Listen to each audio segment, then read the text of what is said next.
Aujourd'hui, on va parler d'un sujet qui revient tout le temps. Est-ce que les compléments sont indispensables en musculation? On vit dans une époque où on te fait croire qu'il faut 1 milliard de compléments alimentaires pour bien progresser en musculation. La réalité, c'est que si tu veux appliquer la muscu de Pareto, t'es obligé de choisir les compléments alimentaires qui fonctionnent vraiment et de bannir ceux où tu penses qu'ils vont fonctionner ou tu sais qu'ils vont pas t'apporter grand chose. Certains compléments peuvent clairement t'aider à combler des carences que tu accumules en mangeant pas comme il faut. Mais si tu les choisis mal ou de mauvaise qualité, ça devient inutile et ça devient même dangereux pour ta santé ou pour ton porte-monnaie. On va en parler tout de suite dans cette vidéo pour que tu comprennes l'importance des compléments alimentaires en musculation et que tu apprennes un peu mieux à les choisir. Donc reste bien jusqu'à la fin. Les compléments alimentaires, comme leur nom l'indique, ils servent uniquement à compléter. Si tu manges bien, équilibré, que tu dors bien, que tu t'entraînes bien, en fait, tu as déjà fait la majeure partie du travail. Donc tu vas progresser et tu n'auras pas besoin de prendre forcément des compléments alimentaires. Moi, pendant des années, j'ai rien pris. C'est d'ailleurs les points que je donne dans ma dernière vidéo. Mais dans la vraie vie, entre le boulot, le stress, les enfants pour ceux qui en ont, tu vas souvent avoir du mal à trouver du temps pour bien cuisiner ce qu'il faut, dans les bonnes quantités, chercher des produits frais, etc.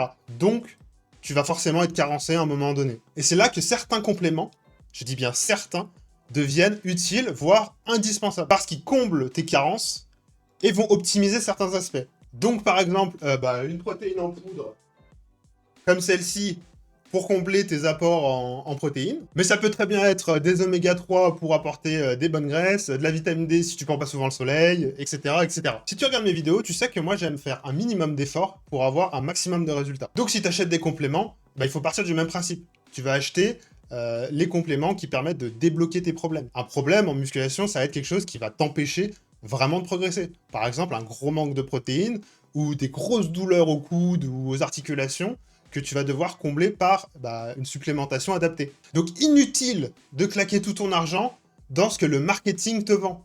Par exemple, les boosters de testo, les brûleurs de graisse intenses. Parce qu'en fait, ces compléments vont t'apporter que très peu de résultats. Je dis pas qu'ils fonctionnent pas. J'en ferai sûrement des vidéos. Mais ils vont coûter très cher déjà de 1. Donc ton porte-monnaie, il va pas trop aimer. Et en plus de ça, ils vont t'apporter très peu de résultats. Au final, le problème, c'est pas de prendre des compléments. C'est de prendre des compléments adaptés à ton problème et de bien savoir pourquoi tu prends ces compléments. C'est ça le plus important. Beaucoup de gens aiment beaucoup trop de compléments en fait. Comme si plus de compléments égale plus de résultats. Je vois énormément de pratiquants à la salle qui ont le sac, on dirait une pharmacie, quoi. C'est totalement aberrant. Mais en réalité, trop de compléments et surtout de mauvaise qualité, en fait, c'est plus de risques que de bénéfices. Tu vas me dire, pourquoi il y a des risques à prendre trop de compléments? Déjà parce qu'il y a beaucoup de produits qui sont mal dosés, de basse qualité, avec des actifs très peu assimilables, comme l'oxyde de magnésium, qui en plus sont bourrés d'additifs. Les whey de basse qualité, en général, t'as des combos d'édulcorants qui sont assez nocifs pour l'organisme, ou alors t'as carrément des compléments qui ne servent à rien, hein. Par exemple des oméga 3 avec un totox beaucoup trop élevé. Bon, je ferai des vidéos sur chacun des compléments pour bien les choisir. Vraiment, abonne-toi pour ne rien rater. Et quand tu accumules tout ça, donc principe actif de mauvaise qualité très peu assimilable, voire qui met ton estomac en vrac, de multiples additifs, des édulcorants controversés, je te dis pas comment tu atomises tes toilettes et ton porte-monnaie. Petit tips, lis toujours les étiquettes, hein, c'est évident, et prends chaque ingrédient et fais tes recherches. En quelques secondes, tu peux savoir si y a un problème avec tel ou tel ingrédient, et te faire une idée sur un complément, en fait, random, hein. Bon, du coup, pour résumer un peu tout ce que j'ai dit, les compléments en musculation, ce n'est pas obligatoire.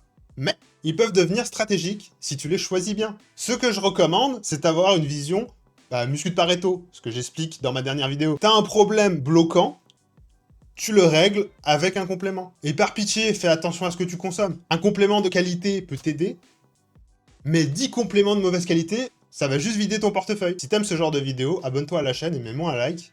Tu verras dans les prochaines vidéos, il va y avoir beaucoup de qualité, comment bien choisir chaque complément, et n'oublie pas que pour vivre la vraie fit life, tu dois optimiser ton temps, ton argent et ton énergie pour avoir un maximum de résultats. Allez, peace!